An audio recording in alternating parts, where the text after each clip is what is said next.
अस्सलाम वालेकुम my dear students, my name is Hasan Raza. उम्मीद करता हूँ आप तमाम स्टूडेंट्स बखैर आफियत हैं। माय डियर स्टूडेंट्स, हम आज के इस लेक्चर में अगले कुछ मज़ीद रिव्यू क्वेश्चंस को पढ़ने जा रहे हैं। स्टूडेंट्स, आज के इन रिव्यू क्वेश्चंस को स्टार्ट करने से पहले एक एडवाइस, जल्दी से अपनी स्क्रीन के सामने अपनी कॉपीज़ और पेंसिल्स लेके बैठिएगा, क्योंकि आज के क्वेश्चंस में हमारा डेरिवेशन का वर्क यानी मैथमेटिकल वर्क ज़्यादा होने वाला है। ये डेरिवेशंस जो मैं आज के इन रिव्यू क्वेश्चंस में आपके सामने रखूँगा, ड्यूरिंग चैप्टर भी करवा चुका हूँ। लेकिन अगर आपने ड्यूरिंग चैप्टर इन्हें मिस कर दिया है या नोट डाउन नहीं किया, तो आपके पास आज फिर से चांस है। आज हम फिर से इन्हें रिकॉल करेंगे और दोबारा से आपके सामने सारी की सारी डेरिवेशन सॉल्व होगी। तो माय डियर स्टूडेंट्स, बगैर किसी ताख़ीर के इन क्वेश्चंस को सॉल्व करने के लिए चलते हैं अपने व्हाइट बोर्ड की तरफ। माय डियर स्टूडेंट्स, ये रहा हमारे आज के लेक्चर का पहला रिव्यू क्वेश्चन और इस चैप्टर के लिए ये 10th रिव्यू क्वेश्चन है। Students, question says that discuss the main features of parallel combination of resistors. आपने रेजिस्टर्स के पैरेलल कॉम्बिनेशन के कुछ अहम फीचर्स को एक्सप्लेन करना है। स्टूडेंट्स, पैरेलल कॉम्बिनेशन के मेजर या इंपॉर्टेंट फीचर्स कौन से हैं? चलिए थोड़ा सा एक्सप्लेन करते हैं, लेकिन उस सबसे पहले हमें पैरेलल कॉम्बिनेशन को ड्रॉ करना पड़ेगा। तो पैरेलल कॉम्बिनेशन को ड्रॉ करते हैं, इसमें कुछ रेजिस्टेंस शामिल है। तो let's say this is R1, this is R2 और दिस इज R3। स्टूडेंट्स, अब ये क्योंकि पैरेलल में कनेक्टेड हैं, तो इन्हें एक के बाद एक इकट्ठे एक ही बैटरी के साथ जोड़ दिया जाएगा। एक के बाद एक इसलिए कहा क्योंकि मैं 1 बाय 1 वायर्स का कनेक्शन ड्रॉ कर रहा था। अब आप देख सकते हैं कि तमाम वायर्स एक दूसरे के साथ पैरेलल में जुड़ी हैं। स्टूडेंट्स, अब आप इन तमाम को इकट्ठे बैटरी के साथ जोड़ दीजिए। तो बैटरी का ज़ाहिर है, अगर ये पोटेंशियल पॉजिटिव है तो this one is going to be the negative.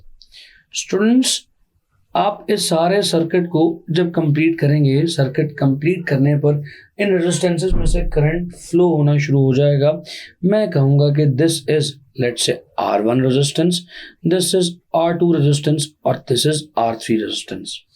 My dear students, सबसे पहली बात वो ये है कि क्योंकि तमाम रेजिस्टेंसेस बैटरी के साथ इंडिविजुअली कनेक्टेड हैं, आप देख सकते हैं R1 का भी लेफ्ट टर्मिनल बैटरी के पॉजिटिव से जुड़ा, R2 का भी लेफ्ट टर्मिनल बैटरी के पॉजिटिव से, R3 का भी लेफ्ट टर्मिनल बैटरी के पॉजिटिव से जुड़ा। In a very similar fashion R1 का राइट टर्मिनल बैटरी के नेगेटिव से जुड़ा, R2 का भी राइट वाला टर्मिनल बैटरी के नेगेटिव से और R3 का भी राइट वाला टर्मिनल बैटरी के नेगेटिव से जुड़ा।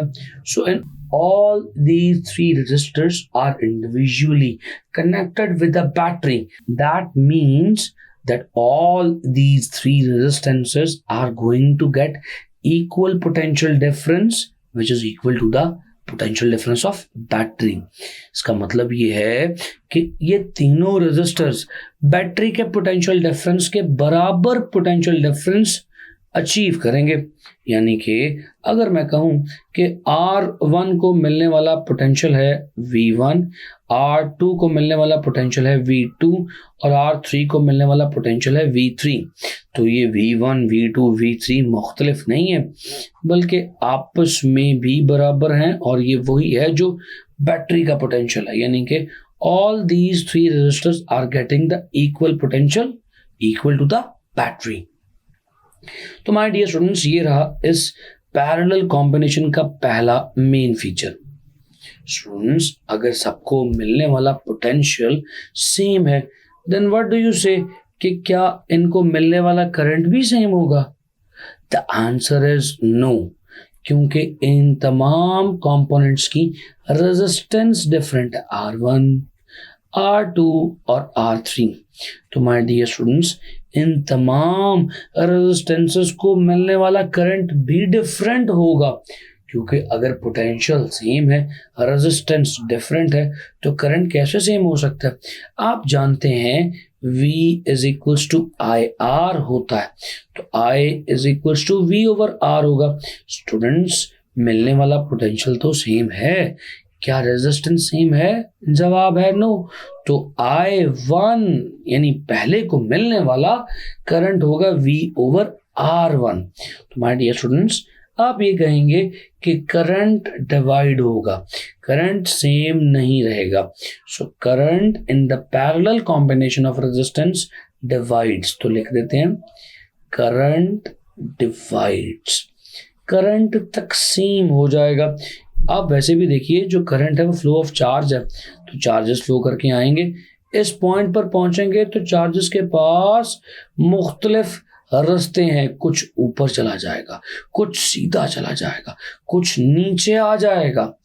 अब जाहिर है जिसकी रुकावट कम होगी उसमें से गुजरने वाला चार्ज भी ज्यादा होगा, जिसकी रुकावट ज्यादा होगी उसमें से गुजरने वाला चार्ज कम होगा, यानी जिसकी रुकावट ज्यादा उसका करंट कम, और जिसकी रुकावट यानी रेजिस्टेंस कम उसका करंट ज्यादा। तो माय डियर स्टूडेंट्स, हम कह सकते हैं कि current is not same. This is the second major feature of the parallel combination. Students, parallel combination का एक इंपॉर्टेंट फीचर और भी है, voltage same, current different, and you can operate all the devices simultaneously, or you can operate all the devices as you may like। आप तमाम devices को simultaneously भी operate कर सकते हैं और तमाम डिवाइसेस को अपनी मर्जी के साथ भी ऑपरेट कर सकते हैं।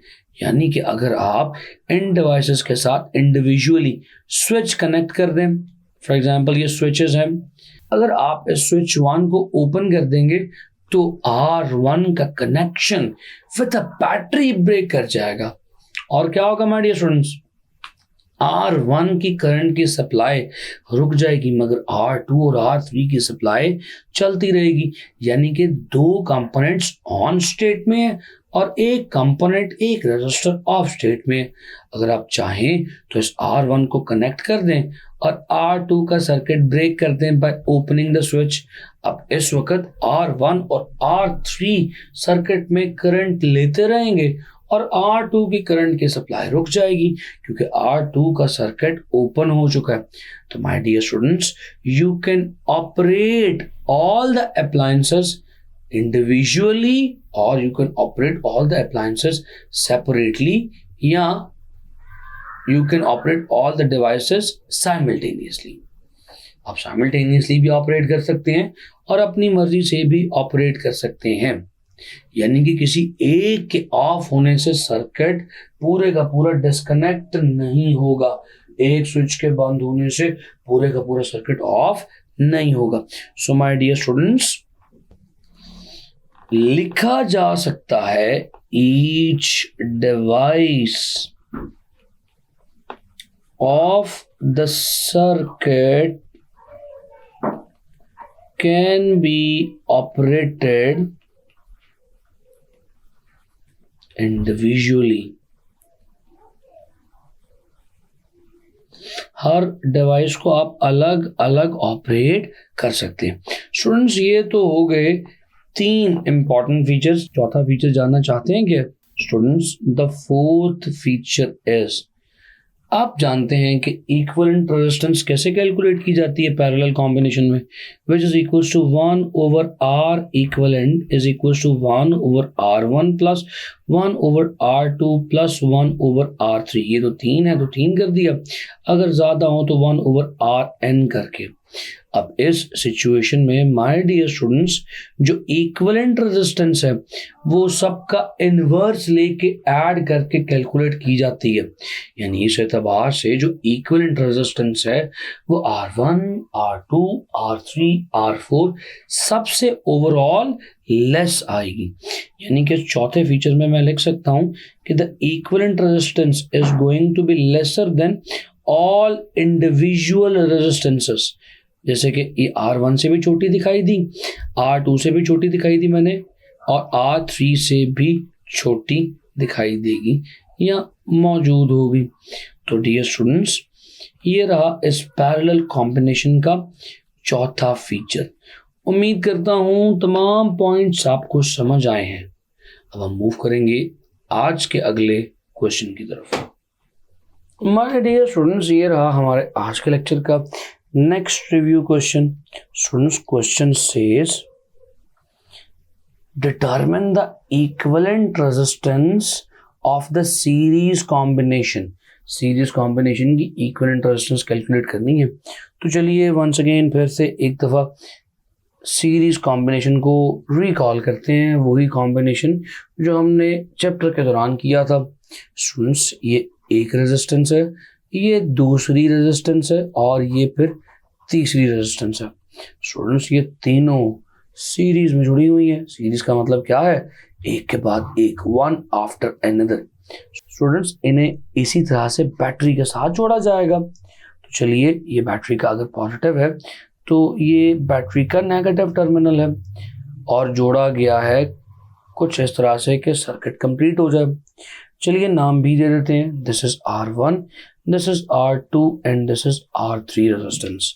स्टूडेंट्स, अब सिंपल सा सवाल ये है कि इस सीरीज कॉम्बिनेशन में से पास करने वाला करंट आखिर कितना होगा. आप देख सकते हैं कि करंट को मिल रहा है एक ही पाथ. वही करंट R1 से, वही करंट R2 से और वही करंट R3 से होता हुआ बैटरी के नेगेटिव टर्मिनल में वापस आ जाएगा.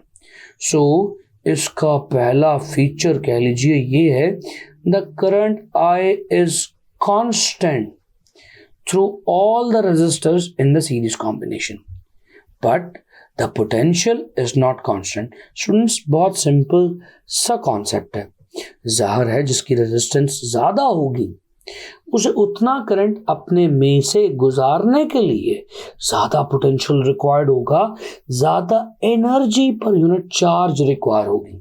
सो इसी बिना पर हम ये बात कह सकते हैं कि the voltage across R1 is V1, the voltage across R2 is V2 and the voltage across R3 is V3, such that sum of all these voltages is equal to the total potential difference V. तो चलिए explain करते हैं इस बात को. V is equal to V1 plus V2 plus V3.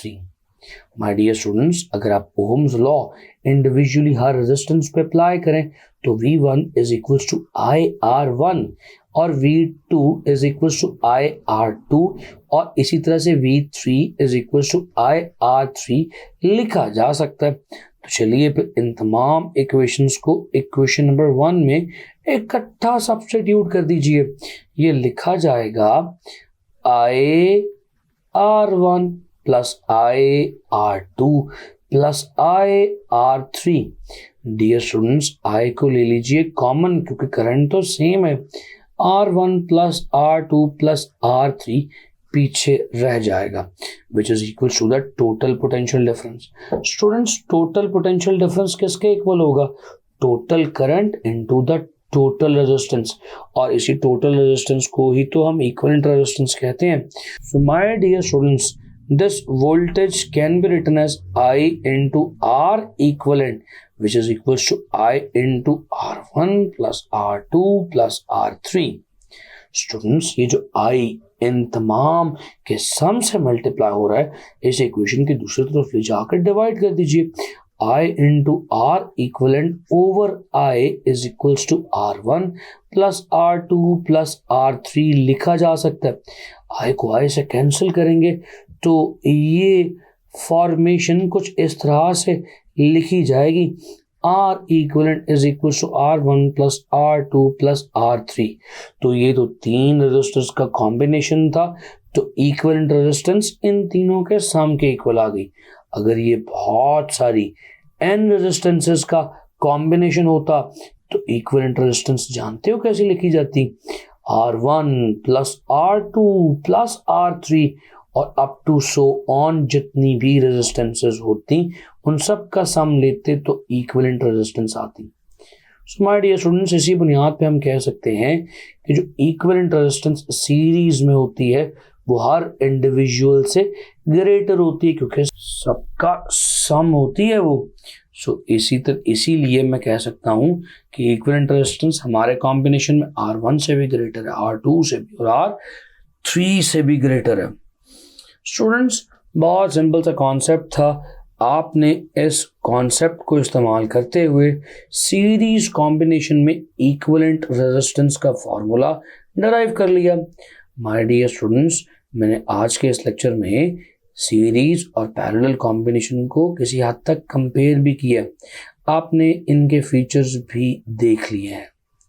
My dear students, मैं उम्मीद करता हूँ इन पैरेलल और सीरीज कॉम्बिनेशन का ब्रीफ सा एक कंपैरिजन आपको समझ आया है और इक्विवेलेंट रेजिस्टेंस का रिलेशन भी आपने डिराइव किया है। तो माय डियर स्टूडेंट्स, आपने देखा कि हमने कैसे पैरेलल सर्किट के पैरेलल कॉम्बिनेशन के साइलेंट फीचर्स देखे, हमने कैसे पैरेलल कॉम्बिनेशन के इंपॉर्टेंट फीचर्स देखे और फिर सीरीज कॉम्बिनेशन में इक्विवेलेंट रेजिस्टेंस फाइंड आउट करने के लिए एक लंबी होल डेरिवेशन को दोबारा से सॉल्व किया। उम्मीद करता हूँ कि आपने नोट भी किया होगा।